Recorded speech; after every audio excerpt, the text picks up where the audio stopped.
The doctrine of the Trinity, which is the most mystical, I would say it is the most mystical, together in line with the incarnation when Christ, the Son of God, became a human, that he carries the human body for all eternity, even after return to Christ, even return to heaven. So there are two things happening.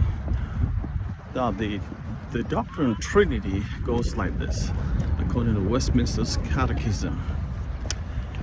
So this is how it goes. The question goes, is there more than one God? Okay.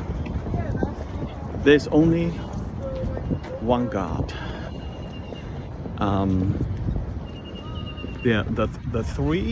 There are three persons in one God: the Father, the Son, and the Holy Spirit. Equal, the same in substance, and equal in power and glory. The same in substance. Now, this is what they call homoousia, which is a Greek word, is the same of substance, same in essence, same in substance. So, Father, Son, and the Holy Spirit are the same in substance, equal in power and glory. And this is where it gets tricky.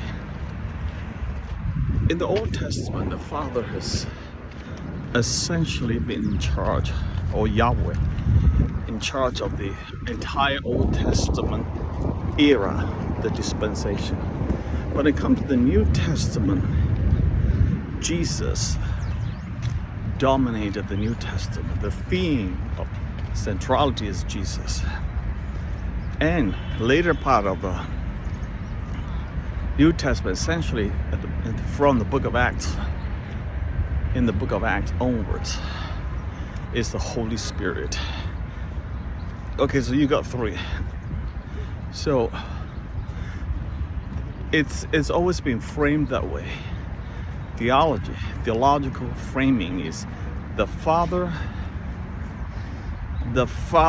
initiates, the Son executes, the Holy Spirit, I think, completes it or empowers it to finish it. Yeah. So three persons, I would say it's three persons, three different roles, but equal in power and glory. It's almost hard to understand how the Son can be equal in power and glory with the Father, especially when Jesus said, I only do of what my Father has told me. And then Jesus also said, my Father and I are one. Very, very controversial statements. In fact, the reason he was crucified is because he said, before Abraham was, I am. You know, the word I am is God's name that God revealed to Moses. When Moses asked God, when God called Moses to go and bring Israel out of the land of slavery, Egypt, and bring them into the promised land. And Moses asked God, Lord, if they ask me, what is your name? What should I tell them?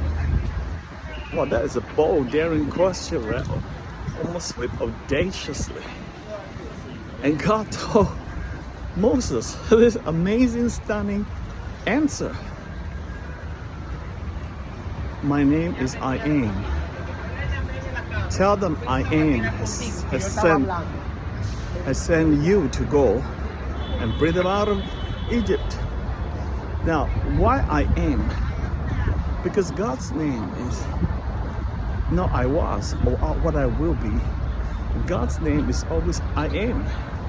Always in the present tense. It's always accomplished.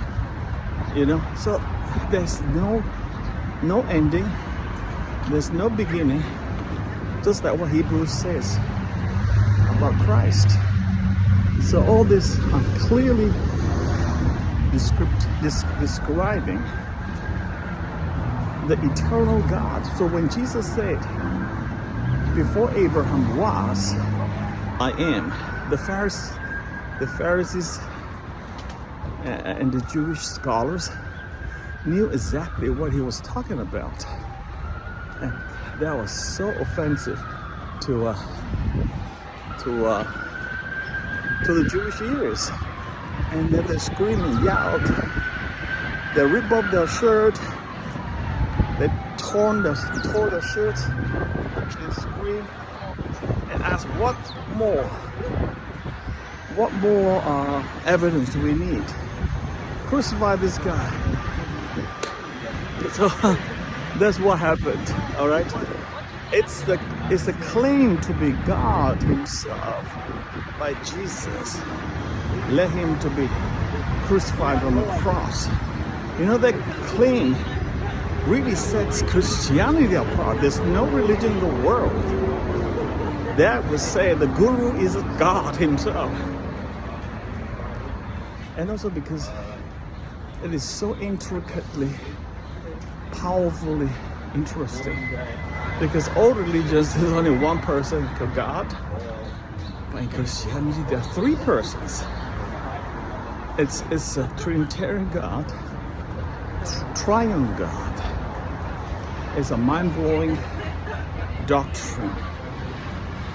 Every Christian should know well and explain to anyone who wants to know about Christianity.